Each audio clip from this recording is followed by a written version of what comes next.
Sometime in the past couple of weeks, I was standing in the kitchen of the Brotherhood residence in North Portland, getting some peanut butter, and across the street, the neighbors across the street, in their kitchen window, was one of their cats sitting, so between the curtain and on the windowsill, between the curtain and the glass, the cat was sitting there. And one thing I noticed as I was about to have my peanut butter was that the cat and my peanut butter were the same color. And that kind of got my attention and made me, or at least prompted me to look at the cat a little more closely from across the street. And I noticed it was sitting on the windowsill, but it kept going like this. And then I could see that there were some of our neighborhood crows and starlings were flitting back and forth and flying from one wire to the other across the street and everything else. And everywhere the birds went, that cat's neck and face was just following those birds, just intent, dead set on them. And the thought that came to my mind was, well, I'll put it this way, the reverse of what the cat had in mind, if it could get those birds. I thought of, though, just the way the bird was so intent, the way the cat was so intent on those birds and following their every move. I thought of a little prayer. It's like, Lord, let me be the bird and you be the cat. That you, Lord, I want to have that assurance and that hope that you've got your eye on me, Lord, and you're intent on me and you're following every move I make. But as I say, the opposite of what the cat wants to do to those birds, for me and for us, that prayer is for the Lord, of course, to love us, to remain with us, to stick to us, so to speak, and help us to be faithful and stay with him, with the Father, with Jesus, and the Holy Spirit, all of whom come up in this gospel. So I invite us to have that prayer in mind, something like that of your own, asking the Lord to give you the assurance that he's got his eye on you, and wherever you go, he's pivoting his neck and his head and his face and his eyes, and he's got his eyes on you because he wants to set us apart, each of us, for his purposes, for his plans, for his dreams and hopes for each of us. And you might recall, parishioners, I hope at least the idea, but the definition of to be sanctified, to be holy, is to be set apart for particular purposes for God.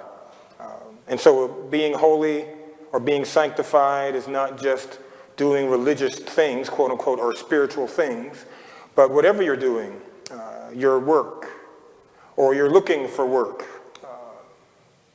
your being at home and how you're dealing with one another and the cabin fever and the sense of the walls closing in, going out to the store when you can, reading, relaxing, going out gardening, all those things, if we are asking the Lord to help us be mindful that he's got his eyes on us lovingly and cherishing us and treasuring us and having things that he wants us to do, the way he wants us to treat one another and to treat total strangers.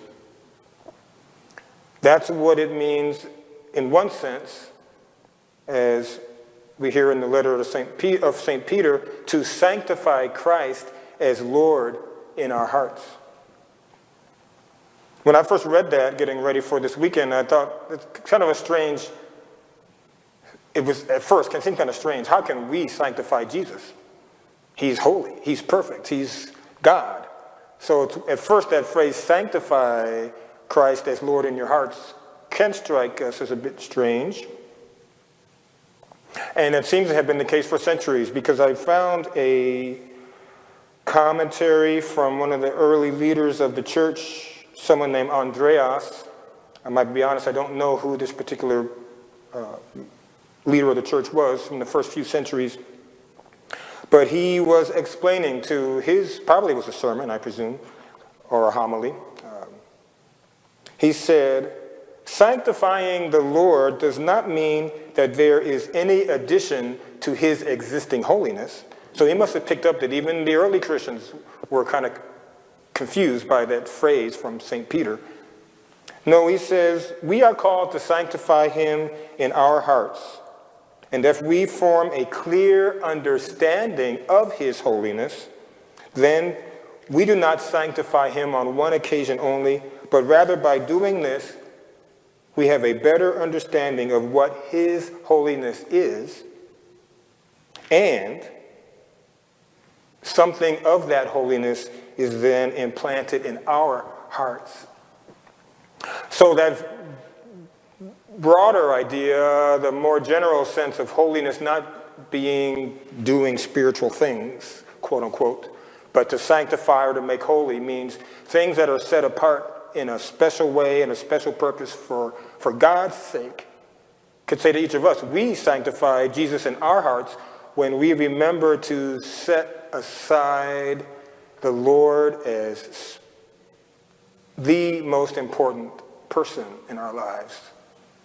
Or sanctify God, the Trinity, the Father, the Son, and the Holy Spirit as most important in our hearts, to guide us in what we do, what we say, what we choose not to do, how we choose to say, what we choose to do at what time of day, how we might stop and pray at any given time and say, Lord, what would you want me to do next? I've got 6 things. Which would be the best? Which would give you more glory? What would be more pleasing to you, Lord? And then ask the Holy Spirit that Jesus promises to be our advocate, to come to, that's the ad of advocate, to come to vocalize, to vocate, you might say, the advocate. It can mean 2 things: someone to come to be with you, to speak up on your behalf, and someone who comes to be with you to speak to you. Let us ask, I invite us each to ask the Holy Spirit to be with us as we get closer and closer to the Feast of Pentecost, the birthday of the church, the unleashing of the Holy Spirit in a new way, that the Lord would be unleashed in us, that we would have the gift of making ourselves more aware of the holy love that Jesus has for us, the love that makes him like the cat that is intent and following every move of those birds flying around in my neighborhood. But for us, it's not to consume us, but in fact to fill us with his own love and his own life and his own holiness, that we can then share that holiness with others, like the Christians were doing in that first reading from the Acts of the Apostles, that he can use us for the purposes that he's called us to fulfill in his love, in his wisdom, and in his will.